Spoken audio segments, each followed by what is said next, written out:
Hello everyone, welcome back to my channel. कैसे हैं आप लोग? आई होप आप सब बहुत अच्छे होंगे। नीट एग्जाम खत्म हो गया। कैसा गया आपका एग्जाम? आई होप आपका एग्जाम बहुत अच्छा गया होगा।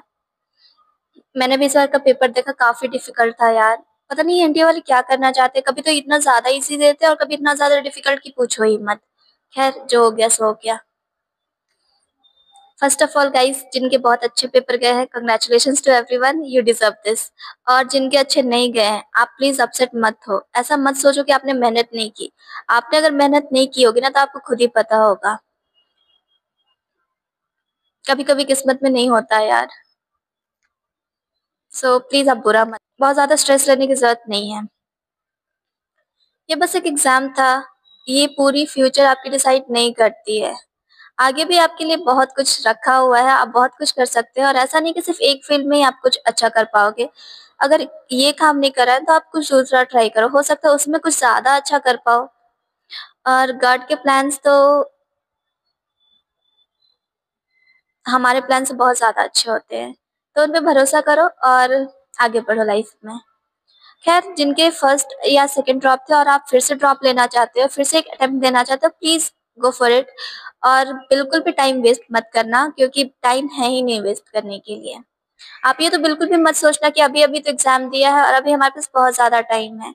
मैं थोड़े टाइम बाद पढ़ लूंगा, थोड़ा आराम कर लेता हूँ, थोड़ा नेटफ्लिक्स देख लेता हूँ, कुछ कर लेता हूँ, उसके बाद पढ़ूंगा। नहीं, बिल्कुल भी नहीं। ये सब टाइम नहीं है आपको करने के लिए। बहुत ज्यादा सिलेबस है, बहुत ज्यादा। और अब आपको डिफिकल्ट क्वेश्चन की भी प्रैक्टिस करने पड़ेंगे, क्योंकि पिछले 5 साल का ट्रेंड जो था कि थोड़े इजी आ रहे थे, वो चेंज हो रहा है। So you don't have any time.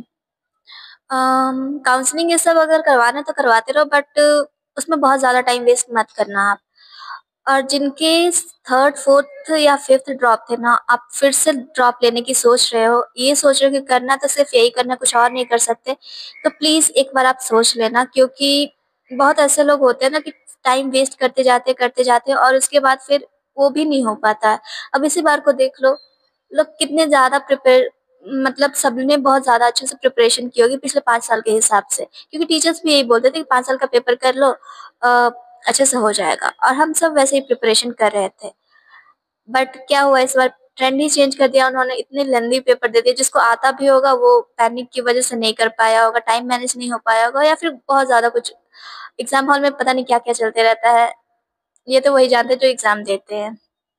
खैर, अब तो रिजल्ट भी आ गए और आपको पता चल ही गया होगा रैंक देख कर कि आपको मिलेगा या नहीं मिलेगा। तो जिनको एमबीबीएस मिल रहा है, guys once again congratulations to everyone. और जिनको नहीं मिल पा रहा है, मे बी आप कोई और ऑप्शन को ढूंढ रहे होंगे। क्योंकि 1 साल पहले ना मैं भी सेम सिचुएशन में थी। मैं भी बस ये सोच रही थी कि अब क्या करना चाहिए। मेरे मार्क्स थे। Oh, okay, let me start with my intro. Hi, I am Kajal. Currently, I am pursuing my BAMS from JMC Bangalore. I'm a first year student. उस टाइम पे मुझे बहुत ज़्यादा कुछ नहीं पता था। वैसे ऑनेस्टली बोलूँ, मुझे अभी भी ज़्यादा कुछ नहीं पता है। अभी भी मैं बस जान रही हूँ क्या है क्या नहीं है। मेरा भी बहुत ज़्यादा मन तो नहीं लगता इसमें, बट अब कोर्स लिया है तो फुल फोकस के साथ पढ़ना है।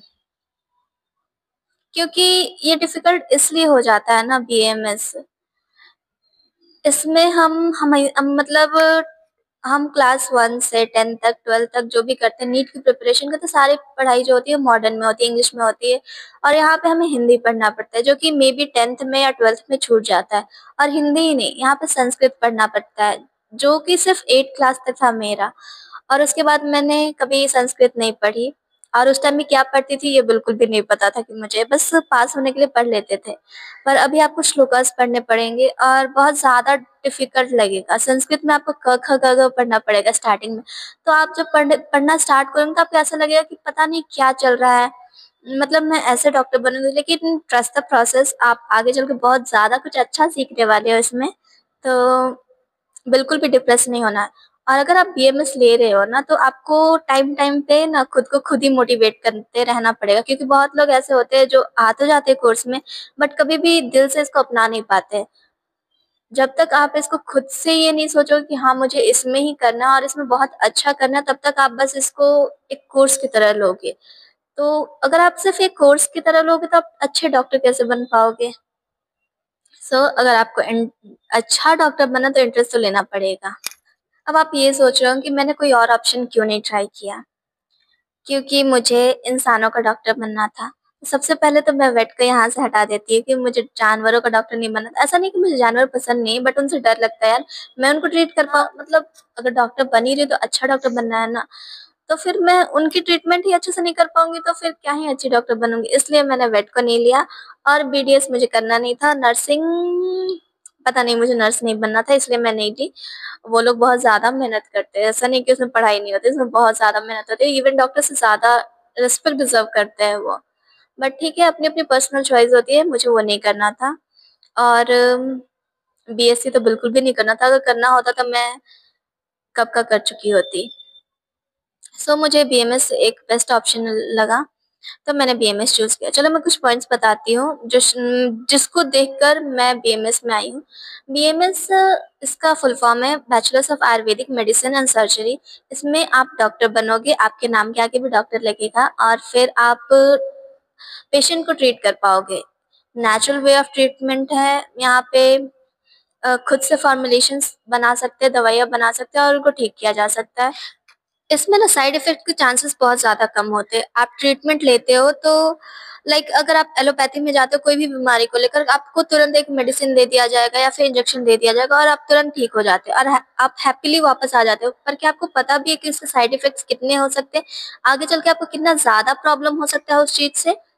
हम ये सोचते ही नहीं, हम सिर्फ़ दवाइयाँ-दवाइयाँ खाते रहते हैं और एट द एंड जब हमें समझ आता है तो लोग अब इस चीज़ में मूव कर रहे हैं, लोग आयुर्वेदा को अपना रहे हैं और आयुर्वेदा तो हमारा अपना ट्रेडिशनल सिस्टम है ना, हम हमारी दी हुई विरासत है, तो हम इसे क्यों फ़ॉलो नहीं करना चाहते? क्यों इसको इतना ज़्यादा मतलब लो ग्रेड मानते हैं कि नहीं, जो आयुर्वेदिक डॉक्टर्स हैं वो झोला-छाप डॉक्टर होते हैं, चूरन देते हैं, वो जड़ी-बूटियों से ठीक करते। अरे यार, पुराने ज़माने में भी तो लोग यही करते थे ना, जब कोई भी टेक्नोलॉजी नहीं थी, जब कोई भी मॉडर्न मतलब मॉडर्न सिस्टम नहीं था, कोई मशीनें नहीं थी, तब कैसे लोग ठीक हो रहे थे? तब भी लाइफ कंटिन्यू कर रही थी और यही सारी चीज़ें थी जो आपको ज़िंदा रख रही थी। तो ये एक बेकार सिस्टम तो बिल्कुल भी नहीं है। अ, कहते हैं ना कि अगर जिस चीज़ में पोटेंशियल नहीं हो तो वो कंटिन्यू ही नहीं कर पाएगा। अगर मान लो एक कोई कंपनी है जो स्टार्ट हुई है और फिर उसमें कोई पोटेंशियल नहीं है तो वो कुछ टाइम के बाद वो खत्म हो जाती है। बट ये सिस्टम तो हज़ारों साल पुराना है और ये आज तक कंटिन्यू हो रहा है। अब तो मतलब गवर्नमेंट भी इसको इतना ज़्यादा सपोर्ट कर रही है, स्प्रेड कर रही है, लोगों तक पहुँचा रही है इस चीज़ को। तो आप भी इसको वैल्यू करना सीखो और स्पेशली मैं उनको बोलूँगी जो बीएमएस लेकर पढ़ रहे हैं, क्योंकि वो खुद ही एक्सेप्ट नहीं कर पाते हैं कि वो बीएमएस कर रहे हैं और वो ये सोचते पता नहीं क्या पढ़ रहा हूँ, कैसे पढ़ रहा हूँ, क्यों पढ़ रहा हूँ, ये सब दिमाग में चलते रहता है और इवन ना हर बच्चे के दिमाग में एक ना एक बार ये आता ही आता है, क्योंकि वो बाय चॉइस नहीं आते, बाय चांस आते हैं। पता है, जब हम फर्स्ट टाइम यहाँ पे आए थे ना, हमारे सारे टीचर्स हमसे ये पूछते थे कि क्या आप बाय चॉइस आए हो या फिर बाय चांस आए हो? मोस्टली 2-3 बच्चों को छोड़ कर के सबने बोला बाय चांस। तो बाय चांस आ तो गए, बट अब इसको चॉइस बनाना पड़ेगा, क्योंकि अगर हम चॉइस बनाएँगे नहीं ना तो हम डॉक्टर बन ही नहीं पाएँगे ढंग से। चलो एक एग्ज़ाम्पल देती हूँ। पहले के टाइम पे लोग इंडोर आउटडोर गेम खेलते थे जिसकी वज़ह से वो हेल्दी भी रहते थे और जो पर्पस होता था खेलने का वो भी फुलफिल हो जाता था, माइंड को रिफ्रेश करना। पर अब क्या है, अब हम मोबाइल फ़ोन्स पे स्टिक हो चुके हैं। बचपन से ही मतलब छोटे बच्चे कार्टून्स देखते हैं, मोबाइल फ़ोन पे वीडियो गेम्स खेलते हैं और उसका साइड इफ़ेक्ट देखो, बचपन से ही चश्मा चढ़ जाता है। अरे नहीं, मेरा चश्मा गेम खेलने की वजह से नहीं है, मैं तो पढ़ाई करते-करते मुझे तो पढ़ाई करते-करते चश्मा लग गया, मैं क्या करूँ? और पावर बढ़ती जा रही है। हाँ, अब ये हो गया कि अब मैं रील्स देखती हूँ थोड़ा और बीएमएस करने के बाद आपके पास क्या-क्या स्कोप्स है, इसके बारे में डिटेल में मैं फिर कोई और वीडियो में बताऊँगी, बट आप इसमें बहुत कुछ कर सकते हो। आप सबसे पहले तो आप एक डॉक्टर बनते हो जिससे आप ट्रीट कर सकते हो, हॉस्पिटल जॉइन कर सकते हो, आप खुद का क्लिनिक खोल सकते हो। अगर आपको टीचिंग में इंटरेस्ट है तो आप प्रोफ़ेसर बन सकते हो। गवर्नमेंट जॉब्स भी होते हैं इसमें। और फिर बड़ी-बड़ी कंपनीज़ जो होती है उनको जॉइन कर सकते हो या फिर खुद का भी कुछ स्टार्ट कर सकते हो। तो ऐसा नहीं कि इसमें स्कोप नहीं है, बहुत ज़्यादा स्कोप है। अभी तो मुझे बहुत ज़्यादा डिटेल में नहीं पता है। मैं इसमें रिसर्च करके आपको अच्छे से बताऊँगी किसी और वीडियो में।